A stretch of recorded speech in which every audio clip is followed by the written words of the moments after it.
Ние не треба да заборавиме и друго. Целото време, когато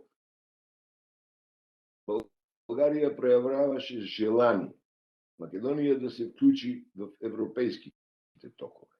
Во същото време, идејата на Македонија беше колку повеќе може да се приближи кам Белград.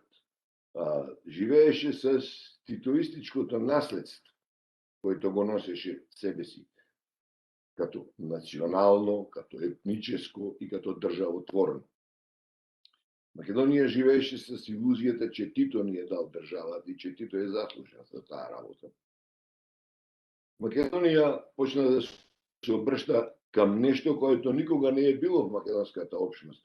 Почна да се обршта леко кам Русија и кам се православието и кам се словенството, с една тажна надеж, че русите на некакав начин ще притискат българите, като и винаги што е било в последните години од 20 век, и че признаат македонската нација и држава в рамките и желанијата на македонската научна општност. Не треба да се забрави ни активната работа. Од една страна на Руската академија на науките и, зашто да не, на руското раководство, меѓу тех и раководено след това од Путин, което директно работи срещу българската националност Македонија, со своите изјави и со своето промовирање на Македонија како творец на сеславјанската духовност и писменост. Од друга страна, активната македонска политика в Западна Европа меѓу сојузниците на Българија в НАТО пакта и в Европейския съюз и в Америка, кадето бројни македонистични организации не дават доказателства за това кои сме ние македонците, ами дават насоки срещу македонската политика, срещу българската политика, като политика на земја којато още не е излегла од фашизм. Всичко това доведе до една таква ситуација во којато се намираме денешен ден и не треба да заборавиме.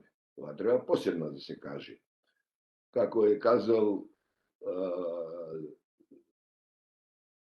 Франциско Франко во очи на нападот на Мадрид, когато е казал Мадрид ще го нападнем од 4 страни, 4 колони ще нападат, а 5-та колона е вътре в Мадрид и таа ще ми помогне за освојувањето на градот. Како е било и истина. В Българија постои и съществува промакедонистична 5-та колона. Тя, којато ровари срещу българската националност и државност. Таја која иска да поддржи македонците и в нивните не само оправдани частични изисквања, ами в нивните мегаломански изисквања за съществото на македонската нација од памти века до днес и простирањето на Македонија като империја најмалку до Индија.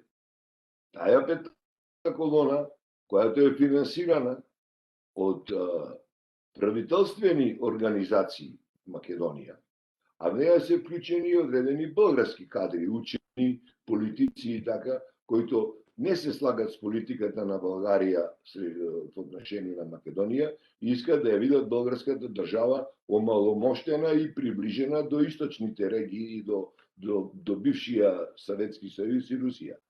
Како ние тука не сме одболедувале болката когато бехме в Титовата Југославија, така един дел, за жал, български учени и политици не се одболедували болката за нивната припадност към источния лагер. Колко хубаво се говореше в Българија, лагер казва.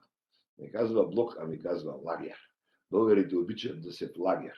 И след това се оплакват, че се ги затварали към лагера и там да бидат близки с Москва.